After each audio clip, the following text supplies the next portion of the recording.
resulting in power outages, trees falling down, and unfortunately a few buildings were damaged, including this one. On Monday, workers inside heard loud noises and came out to find part of their roof on the opposite side of the building. The advantage of this type of model is that it creates more stack and flow for cars to be able to move in and out of the drive-thru more efficiently. Vehicles found parked on the streets you see here on your screen between the hours of 2 a.m. and 9 a.m. during a WSU break will be cited and towed. Here on the corner of Ash Street, where on October 10th, Pullman PD received a call from a woman just after 3:30 a.m. with an interesting and concerning complaint. Everything from seeding to growing to eventually selling these plants are done by all of the students a part of the club. It's going to show Washington as one big raindrop today, as every aspect of the state is seeing rain.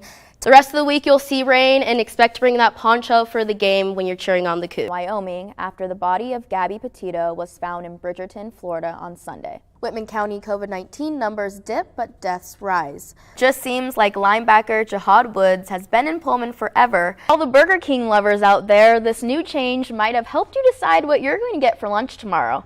Burger King is turning 64 years old and is returning the Whopper to its original price created in 1957 of 37 cents. Another place to I was here 7 months ago when they first started construction, and today the new Target location is open.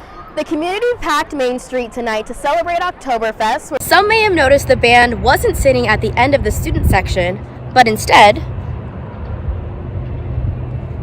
in the Crim Zone. According to the Cubs website, Cougar Country will be open 7:30 to 2 p.m. Monday through Friday. Thanksgiving break is coming up, and on the WSU campus, that means certain streets on College Hill will have some change of rules. The Pullman Police Department is reminding drivers that parking is restricted during fall, winter, and spring breaks in some portions of College Hill. Each fall and winter, the narrow roadways and on-street parking in College Hill's main areas add to the already difficult job of the City of Pullman maintenance and operations staff who work to complete seasonal tasks, like moving the leaves and plowing the snow. As the snow, ice, and debris build up, it becomes increasingly difficult to clear narrow roadways, often resulting in streets being reduced to a single lane of travel. This is why vehicles are asked to relocate during breaks. Vehicles found parked on the streets you see here on your screen between the hours of 2 a.m. and 9 a.m. during a WSU break will be cited and towed.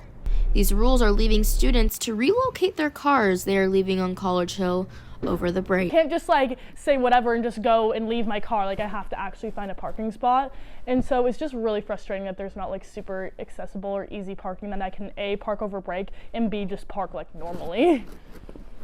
WSU Transportation Services have encouraged students to relocate their cars for the week in alternate parking options. Just be mindful where you park. There's always signs, and there is always going to be someone walking around with a vest. You can always ask them questions.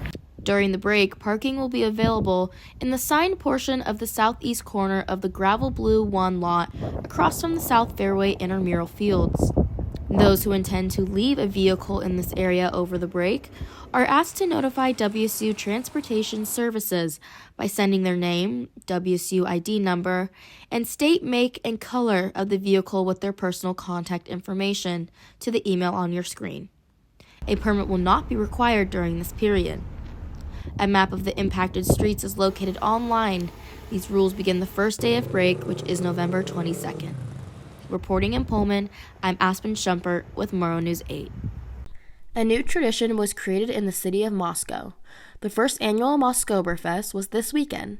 This community event featured food, drinks, and live entertainment, which was a way for people to experience German traditions. People dressed the theme while being able to enjoy a variety of beer, cider, and seltzers, as well as pretzels and German sausage. All the food and drinks were from local sponsors in the Moscow area. The community packed Main Street tonight to celebrate Oktoberfest, where they got to experience live music, food, beer, and a bunch of games. Bands were performing their live music in the center of the event. People got up to dance and celebrate. Group games were lined up on the side of the road. Moscow just passed an entertainment district that runs up and down Main Street and up and down 6th Street, where you can bring family, friends, anybody, and hang out and have a good time. So we're right 7 weeks away from October, and decided to do a Moscoberfest. And here we are. Moscow City Council passed the new resolution last month, allowing open containers in the downtown entertainment district where the event was held. This allowed the public to walk around and enjoy the event with their drinks instead of being confined in a beer garden.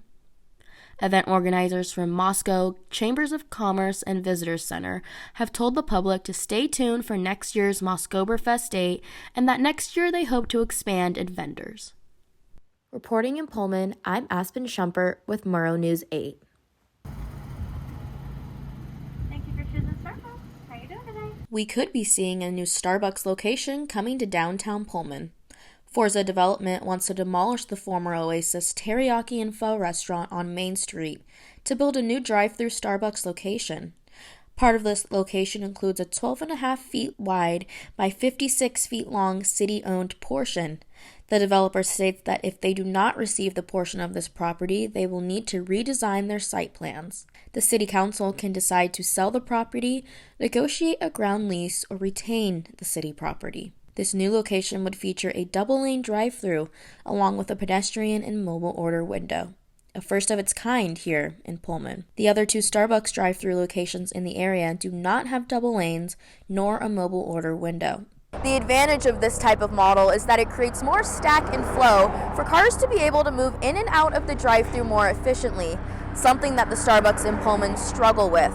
Oftentimes we see a lot of traffic overflow into the middle of the street, but this sign makes it illegal for cars to be stopped in the street, and Pullman PD can fine you up to $139. There is mixed emotions with this possible development. Just simply that it's a drive-through location.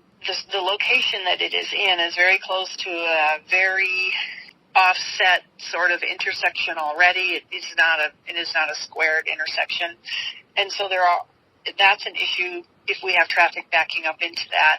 Residents in Pullman, such as students, are more in favor of this plan.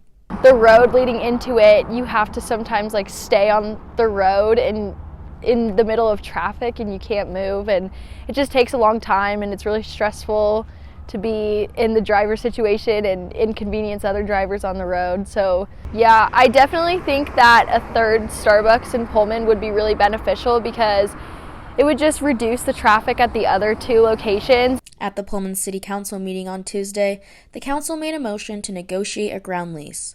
This Starbucks plan is not a finalized plan, and more will be discussed at a later date. Reporting in Pullman, I'm Aspen Schumpert, Murrow News 8.